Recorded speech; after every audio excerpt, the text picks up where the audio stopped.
2025 को अगर समृद्धि और प्रॉस्पेरिटी की नज़र से आप देखते हैं तो ये फॉरगेटेबल ईयर है। मतलब उतना अच्छा साल नहीं गया। काफ़ी लोगों को 2025 से काफ़ी उम्मीद थी क्योंकि पोस्ट हाल्विंग ईयर था। बिटकॉइन और ऑल्ट कॉइन से काफ़ी ज़्यादा उम्मीदें थी, बट क्रिप्टो ने इसका बिल्कुल ऑपोजिट किया। स्टॉक मार्केट ने अच्छा परफॉर्म किया। ये मैं यहाँ पर इस वीडियो के माध्यम से आपको 4 पॉइंट्स बताऊंगा कि क्यों 2026 2022 नहीं है, क्यों 2026 में 2022 की तरह बियर मार्केट नहीं आएगी। 4 बड़े कारण कि 2026 जो है वो सबको चौंका देगा। और वो 4 बड़े कारण जो हैं अगर आप अंत तक सुनेंगे तो आई एम श्योर आपकी परसेप्शन बियर मार्केट को लेकर बदल जाएगी। स्वागत है आपका एम्स्टरडैम के इस बेहतरीन ब्यूटीफुल शहर से। यहाँ पर मुझे 1-2 बातें पता चली जो मैं आपको वीडियो के अंत में बताऊंगा। और अगर आप $50 जीतना चाहते हो तो वीडियो को अंत तक देखिएगा।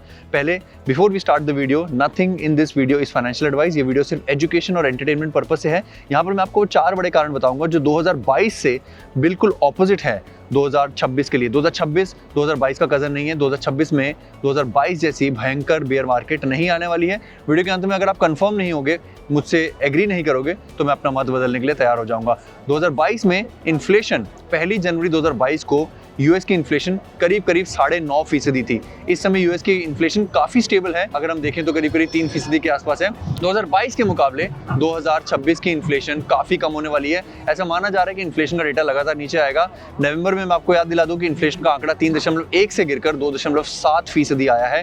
That is also one big indicator कि इन्फ्लेशन 2022 की तरह 9.1% के आसपास भी नहीं है। यानी कि फेड को रेट हाइक करने की जरूरत नहीं है। अगर हम रेट हाइक की भी बात करें तो आपको पता है, काफी कम लोगों को पता होगा कि 2022 में फेड ने 4 रेट हाइक किए थे, 75 basis point each. 75 basis point के रेट हाइक की बनिस्बत 2026 में 25 बेसिस पॉइंट के 2-3 रेट हाइक मुझे लगता है होने चाहिए। 2022 के 75 बेसिस पॉइंट के 4 रेट हाइक की बनिस्बत 2026 में 25 बेसिस पॉइंट के 2 या 3 रेट कट होना, ऐसी मेरी उम्मीद है। और साथ में 2025 में ऑलरेडी जो 3 रेट कट हो चुके हैं 25 बेसिस पॉइंट के, और 2024 में जो 3 रेट कट हुए थे 25 बेसिस पॉइंट के, उनका टेल विंड इफेक्ट यानी कि उनका जो दूरगामी परिणाम है वो हमें 2026 में देखने को मिलेगा। जहां एक तरफ 2022 जहां इन्फ्लेशन 9.5% थी, 2025 के अंत की इन्फ्लेशन 2.7%, 2026 में रेट कट होने की गुंजाइश, और 2024-25 के रेट कट का टेल विंड इफेक्ट, ये बिल्कुल 2022 का विपरीत है। ये तो पहला पॉइंट था।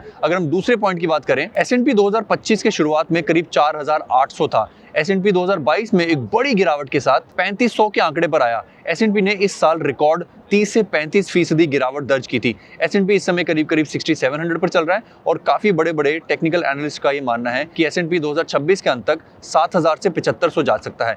S&P का बढ़ना बिटकॉइन के लिए हमेशा अच्छा रहता है। 2022 में S&P की पिटाई हुई थी और उसके साथ साथ क्रिप्टो करेंसीज की भी पिटाई हुई थी। अगला बड़ा टॉपिक QT से रिलेटेड है। आप सब जानते हैं कि 1 दिसंबर से फेड ने क्वांटिटेटिव टाइटनिंग बंद कर दी है। साथ साथ फेड ने कुछ इस तरह की भी आहट दी है कि 2026 में क्वांटिटेटिव ईजनिंग स्टार्ट हो सकती है। क्या आपको पता है 2022 के स्टार्ट में फेड की बैलेंस शीट करीब $8.5 ट्रिलियन थी, और 2022 सबसे ब्रूटल साल था जब फेड ने क्वांटिटेटिव टाइटनिंग की थी। 2026 में क्वांटिटेटिव ईजनिंग, अगर आपको नहीं पता QT और QE क्या होता है, जब फेड अपने स्विमिंग पूल में पानी भर भर के डालता है उसको कहते हैं क्वांटिटेटिव ईजनिंग। वहां पे समुद्र का तल बढ़ता है और सारी किश्तियां ऊपर जाती हैं। 2022 में फेड ने इसी स्विमिंग पूल में से बाल्टियां भर भर कर ऑलमोस्ट $95 बिलियन पर ईयर के हिसाब से इसमें पानी निकाला था। और 2022 के अंत तक ये स्विमिंग पूल, जिसको हम मुद्रास्फीति कहते हैं, जिसको हम मनी सप्लाई कहते हैं, लिक्विडिटी कहते हैं, वो ऑलमोस्ट खत्म हो गया था। 2026 में ये पूल भरेगा और इसके चलते बाजार में नया पैसा आएगा, जिससे स्टॉक मार्केट, क्रिप्टो करेंसीज, खासकर बिटकॉइन काफी अच्छा प्रदर्शन करेगा। इस तरह के मेरे पास 2-3 कैटलिस्ट और भी हैं जो कि थोड़े छोटे हैं, इतने कंफर्म्ड नहीं है, पर QE का होना,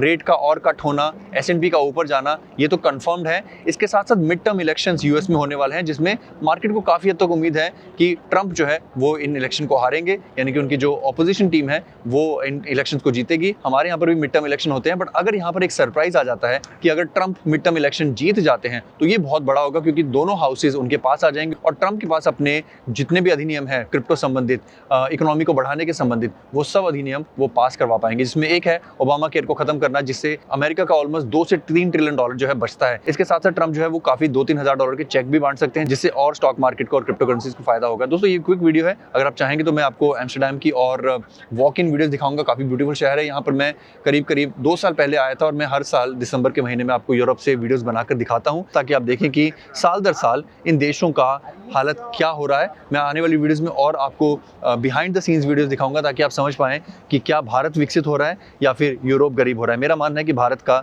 2030 जो है काफ़ी प्रॉमिसिंग देश है।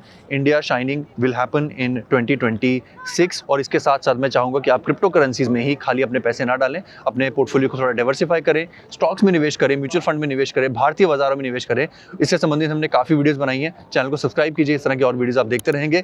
भारतीय स्टॉक संबंधित, बैंकों संबंधित, वैल्यूएशन संबंधित और 2026-27 में कौन से स्टॉक्स, कौन से म्यूचुअल फंड्स, कौन सी इकोनॉमीज अच्छा प्रदर्शन कर सकती हैं। तब तक अपना ख्याल रखें, अपने माता पिता का ख्याल रखें। मैं भी अपनी फैमिली के साथ यहाँ पर हूँ, उनकी रजामंदी नहीं है इसलिए मैं आपको उनको दिखा नहीं सकता हूँ, बट अपनी फैमिली को घुमाइए फिराइए, एंजॉय कीजिए। धन्यवाद, जय हिंद।